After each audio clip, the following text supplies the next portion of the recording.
নজর রাখবো পরবর্তী সংবাদে। টাকার লেনদেনকে কেন্দ্র করে বহিরাজ্যের এক ইটভাটা শ্রমিককে মহিলা শ্রমিককে বেধড়কভাবে মারধর করেছে এক দোকানদার, এবং তাই নয়, একই সঙ্গে ওনার পরিবারও সেই ইটভাটার শ্রমিককে মারধর করেছে বলে অভিযোগ। এবং সেই সঙ্গে মারধর করার সময় দোকানদার সহ তার ছেলে মহিলার কিছু আপত্তিকর জায়গায় হাত দেয়, জামা কাপড় ছিঁড়ে ফেলার চেষ্টা করেছে বলে অভিযোগ আক্রান্ত মহিলার। এবং এক্ষেত্রে জানা গেছে রবিবার দুপুর নাগাদই বিলোনিয়া থানার মামলা করে ওই মহিলা এবং তার পরিবার। ঘটনা বিলোনিয়া থানাধীন দক্ষিণ সোনাইছড়ি এলাকায়। এবং একই সঙ্গে আসাম রাজ্যের ওই মহিলা এবং তার পরিবার বিলোনিয়ার দক্ষিণ সোনাইছড়ি এলাকায় ইটভাটায় কাজ করে।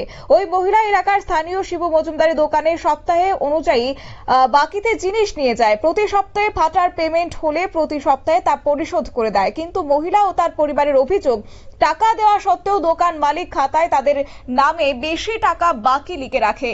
আর সেই টাকা দিতে না পারায় প্রতিবাদ করায় আজ সেই দোকান মালিক শিবু মজুমদার এবং তার ছেলে সাগর মজুমদার, পাশাপাশি শিবু মজুমদারের স্ত্রী মিলে তাদেরকে মারধর করেছে। আক্রান্ত মহিলা সেই অভিযোগটা তুলে ধরেছেন, কি বলছেন তিনি শুনুন।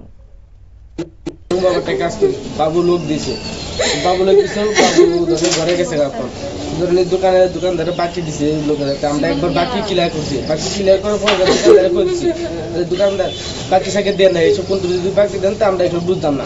তো বাকি সাকে সব ক্লিয়ার করছি, এখন সারা লোক গেছে গা, কেউ গেছে, কেউ দেয়া গেছে, কেউ ভাগ্যে গেছে গা।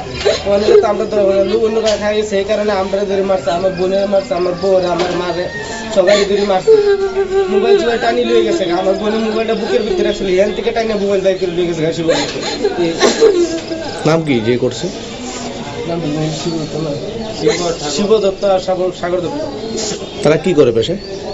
তারা তো দোকানে নামে দোকানের ভিতরে মদ পাবেন, গাঁজা পাবেন, সব কিছু বিচ্ছে লোকের কাম নষ্ট হয়, সব রকমের তারা দেখে এইসব খাওয়ায় এখন কাম হবে না, লোকে তো দিতে পারছে না, সবাই তো পাইগেছে না, এই টাকার জন্য আমরা দোকানে শিবু দত্তর। অর্থাৎ সামান্য কিছু টাকা নিয়ে সেই মহিলার উপর চড়াও হয়েছে দোকানদার শিবু মজুমদার এবং তার ছেলে সাগর মজুমদার। মহিলাকে শ্লীলতাহানি করেছে বলে অভিযোগ। এই ঘটনার সুষ্ঠু তদন্ত এবং অপরাধীদের শাস্তি চেয়ে আক্রান্ত মহিলা বিলোনিয়া থানার দ্বারস্থ হয়েছে। তবে এখন দেখার বিষয়, একজন মহিলা শ্রমিকের উপর হামলা করেছে ওই দোকানদার মালিকের কি ধরনের শাস্তি হয়, পাশাপাশি পুলিশ আদৌ ভূমিকা গ্রহণ করে কিনা, কিংবা কতটা ভূমিকা গ্রহণ করে, নাকি এভাবেই পার পেয়ে যায় সেই অভিযুক্ত দোকানদার এবং তার ছেলে, সেটাই এখন দেখার বিষয়। সংবাদ আপাতত এই পর্যন্তই। পরবর্তী আপডেটের জন্য চোখ রাখুন শুধুমাত্র নিউজ ভ্যানগার্ডের পর্দায়। নমস্কার।